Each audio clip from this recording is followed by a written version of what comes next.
और कांग्रेस के साथ जो गठबंधन वाली पार्टी है वो पार्टी 29 से और 39 विधानसभा सीटों पर अटक सकती है। भारतीय जनता पार्टी के लिए हेमंता बिस्वा शर्मा एक बार फिर से मंगलकारी साबित हो रहे। मिलने पहुंचे थे राहुल गांधी से, तो राहुल गांधी अपने कुत्ते से खेलते रहे बजाय हेमंता बिस्वा शर्मा को देखने के। दोस्तों नमस्कार, मैं संजय मग्गू और मौजूद हैं देश रोजाना के डिजिटल मीडिया मंच पर। असम के अंदर हेमंता बिस्वा शर्मा भारतीय जनता पार्टी को खूब रास आ रहे हैं। हेमंता बिस्वा शर्मा वैसे अगर कहें न केवल असम बल्कि पूरे देश के अंदर भारतीय जनता पार्टी के लिए हिंदुत्व का एक बड़ा चेहरा बने हैं। जिस प्रकार योगी आदित्यनाथ की डिमांड रहा करती है चुनाव के दौरान विभिन्न राज्यों में, कुछ उसी प्रकार से डिमांड रहा करती है हेमंता बिस्वा शर्मा की। और अब क्योंकि 2026 है, विधानसभा चुनाव डिक्लेयर हो चुका है। 9 अप्रैल को असम के अंदर जो असम की जनता है अपनी अगली सरकार का चयन करेगी। तो असम के अंदर जो ओपिनियन पोल आ रहे हैं, जो जनमत आप संग्रहण कह सकते हैं, जनमत सर्वेक्षण कह सकते हैं, उस सब के अंदर आप मान लें तो भारतीय जनता पार्टी के लिए हेमंता बिस्वा शर्मा एक बार फिर से मंगलकारी साबित हो रहे हैं। ताजा जो सर्वेक्षण है, ओपिनियन पोल, उन सभी के अंदर भारतीय जनता पार्टी को 80 से 90 विधानसभा की सीटें मिलती दिखाई पड़ रही हैं। 126 जो सदस्यीय विधानसभा है असम की, यहां पर बहुमत के लिए 64 विधायक चाहिए, लेकिन जो बीजेपी को जो उम्मीद दिखाई दे रही है वो 80 से लेकर के और 90 विधायक तक आने की उम्मीद है।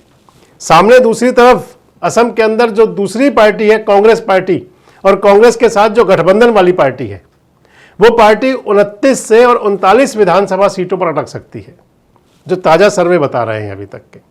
हालांकि ये ओपिनियन पोल है, ये ओपिनियन पोल कितने सटीक बैठेंगे, जब मतदान केंद्र तक मतदाता जाएंगे तो सब क्या होगा।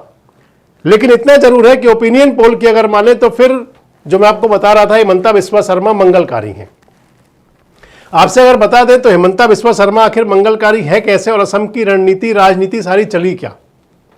2014 में जब देश के अंदर सत्ता परिवर्तन हुआ था, जब प्रधानमंत्री नरेंद्र मोदी बने थे, मोदी के नेतृत्व में भारतीय जनता पार्टी की जो लहर चली थी, उस चुनाव के बाद में 2016 में असम में विधानसभा का चुनाव हुआ था। जब सेंटर में गवर्नमेंट बनी भारतीय जनता पार्टी की, तो उस दौरान असम के अंदर सरकार कांग्रेस की हुआ करती थी। तरुण गोगोई साहब वहां के मुख्यमंत्री हुआ करते थे। असम के अंदर तमाम जो कांग्रेस पार्टी के नेताओं के बीच में तमाम वाद विवाद था। हेमंता बिस्वा शर्मा उस समय कांग्रेस पार्टी में हुआ करते थे, और हेमंता बिस्वा शर्मा के खिलाफ भारतीय जनता पार्टी ने अभियान चलाया हुआ था। सर्बानंद सोनोवाल हो, वहां के जो नेता थे उस समय विपक्ष के, बीजेपी का केंद्रीय नेतृत्व जो असम के अंदर सियासत को धार दे रहा था, सभी तमाम हेमंता बिस्वा शर्मा के बारे में जो शारदा चिटफंड घोटाला और तमाम घोटालों में उनके शामिल होने की बातें लेकर के तमाम प्रकार की बात चलती थी। हेमंता बिस्वा शर्मा के लिए कहा जाता था कि उनके लिए जिस प्रकार कभी महाराष्ट्र के अंदर चला था चक्की पीसिंग पीसिंग पीसिंग, कुछ ऐसा ही अंदाज असम के अंदर भी था। लेकिन असम के अंदर कांग्रेस की राजनीति कुछ अलग चल रही थी। गुलाम नबी आजाद उस समय असम के कांग्रेस के प्रभारी हुआ करते थे। उनके पास संदेश था कि असम में सब कुछ ठीक ठाक नहीं है। हेमंता बिस्वा शर्मा पूरी तरह से नाराज थे। मिलने पहुंचे थे राहुल गांधी से, तो राहुल गांधी अपने कुत्ते से खेलते रहे बजाय हेमंता बिस्वा शर्मा को देखने के। बैठ करके वापस आ गए। न वहां पर कोई कांग्रेस पार्टी के अंदर नेतृत्व परिवर्तन हुआ और ना किसी और प्रकार की बात चली। उसके कुछ दिन बाद हेमंता बिस्वा शर्मा जो है वो शामिल हो गए थे भारतीय जनता पार्टी में। आप माने तो पूरे जो दाग थे वो सब धुल गए, और भारतीय जनता पार्टी के लिए पूरी तरह से वो कल्याणकारी भी साबित हुए। गए तो थे वो बीजेपी के अंदर कि उनको सीएम फेस बना दिया जाएगा, लेकिन मुख्यमंत्री भाजपा ने बनाया सर्बानंद सोनोवाल को ही, जो उनके पुराने नेता थे। हेमंता बिस्वा शर्मा बहुत ज्यादा बीजेपी के लिए फायदेमंद साबित हुए थे, और 2016 में बहुत बड़ी भूमिका थी हेमंता बिस्वा शर्मा के भाजपा की सरकार आने में। 16 से 21 तक सर्बानंद सोनोवाल मुख्यमंत्री रहे थे, और उसके अंदर सहयोगी के तौर पर, मंत्री के तौर पर काम करते रहे थे हेमंता बिस्वा शर्मा। अगला चुनाव हुआ 2021 का। 2021 के चुनाव में हेमंता बिस्वा शर्मा को भारतीय जनता पार्टी ने अपना फेस बनाया। चुनाव के अंदर मुकाबला बड़ा रोचक था। कांग्रेस पार्टी की भी लोकप्रियता काफी बढ़ रही थी, लेकिन इस सब के बावजूद भी हेमंता बिस्वा शर्मा के चेहरे पर जब चुनाव मैदान में भाजपा थी तो भाजपा को स्पष्ट और पूर्ण बहुमत मिला, दूसरी बार सरकार बन गई। अब तीसरी बारी की तैयारी है। अगर तमाम जो ओपिनियन पोल हैं वो तो भाजपा की हैट्रिक बनाने जा रहे हैं, यानी कि असम के अंदर बीजेपी लगातार तीसरी बार सरकार बना सकती है, ऐसे अनुमान हैं तमाम ओपिनियन पोल जो कह रहे हैं। और इसके साथ ही हेमंता बिस्वा शर्मा भारतीय जनता पार्टी के लिए जो मैं कह रहा था मंगलकारी कल्याणकारी, वो सब कुछ भी उन पर एक प्रकार से कहें तो मुहर लग जाएगी।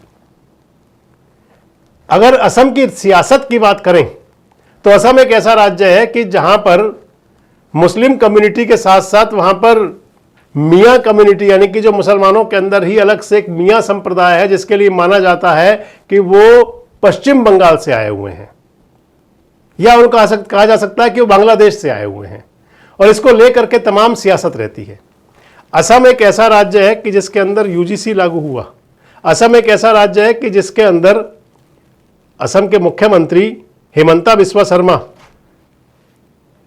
ओपन खुलेआम एक मुख्यमंत्री पद पर होते हुए भी तमाम बातें कहते हैं। मसलन उनका कहना कि मियाओं को मजदूरी मत दो, किराया कम दो, इनको काम कम दो, इनको बाहर निकाल दो किसी तरह से, ये सारी बातें आती हैं।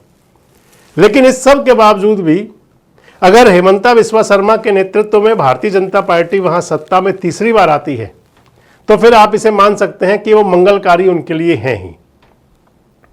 आपको क्या लगता है कितने सटीक बैठेंगे ओपिनियन पोल, और हेमंता बिस्वा शर्मा कितना मंगल करेंगे भारतीय जनता पार्टी का? कमेंट बॉक्स में जरूर बताएं। जुड़े रहे हमारे साथ, देखते रहे देश रोजाना। हमारे साथ जुड़े रहने के लिए सब्सक्राइब करें देश रोजाना के YouTube चैनल को, और नई वीडियो की नोटिफिकेशन पाने के लिए बेल आइकन जरूर दबाएं। अगर आप ये वीडियो Facebook या Instagram पर देख रहे हैं तो पेज को लाइक और फॉलो जरूर करें और ज्यादा से ज्यादा शेयर करें।